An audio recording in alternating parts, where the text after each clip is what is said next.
My very dear Sarah, the indications are very strong that we shall move in a few days, perhaps tomorrow. Lest I should not be able to write to you again, I feel impelled to write lines that may fall under your eye when I shall be no more. Our movement may be one of a few days' duration and full of pleasure, and it may be one of severe conflict and death to me. Not my will, but thine, O God, be done.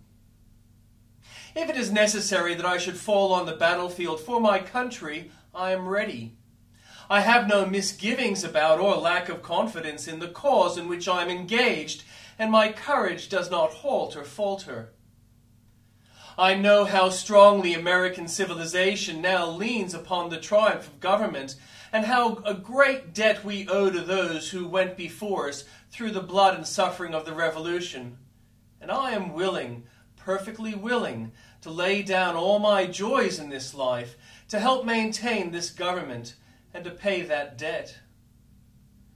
But my dear wife, when I know that with my own joys I lay down nearly all of yours and replace them in this life with cares and sorrows, when after having eaten for long years the bitter fruit of orphanage myself, I must offer it as their only sustenance to my dear little children, is it weak or dishonorable, while the banner of my purpose floats calmly and proudly in the breeze, that my unbounded love for you, my darling wife and children, should struggle in fierce though useless contest with my love of country? I cannot describe to you my feelings on this calm summer night, when 2,000 men are sleeping around me, many of them enjoying the last, perhaps before that of death, and I, suspicious that death is creeping behind me with this fatal dart, am communing with God, my country, and thee. I have sought most closely and diligently, and often in my breast, for a wrong motive in thus hazarding the happiness of those I loved, and I could not find one. A pure love of my country and the principles I have often advocated before the people in the name of honor, that I love more than I fear death, have called upon me, and I have obeyed. Sarah, my love for you is deathless. It seems to bind me to you with mighty cables that nothing but omnipotence could break, and yet my love of country comes over me like a strong wind, and bears me irresistibly on with all these chains to the battlefield. The memories of the blissful moments I have spent with you come creeping over me, and I feel most gratified to God and to you that I have enjoyed them so long.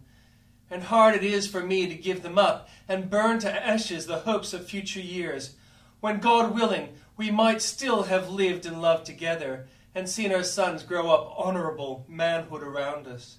I have, I know, but few and small claims upon divine providence, but something whispers to me, perhaps it was wafted prayer of my little Edgar, that I shall return to my loved ones unharmed. If I do not, my dear Sarah, never forget how much I love you, and when my last breath escapes me on the battlefield, it will whisper your name. Forgive my many faults and the many pains I have caused you. How thoughtless and foolish I have oftentimes been. How gladly would I wash out with my tears every little spot upon your happiness, and struggle with all the misfortune of the world to shield you and my children from harm. But I cannot.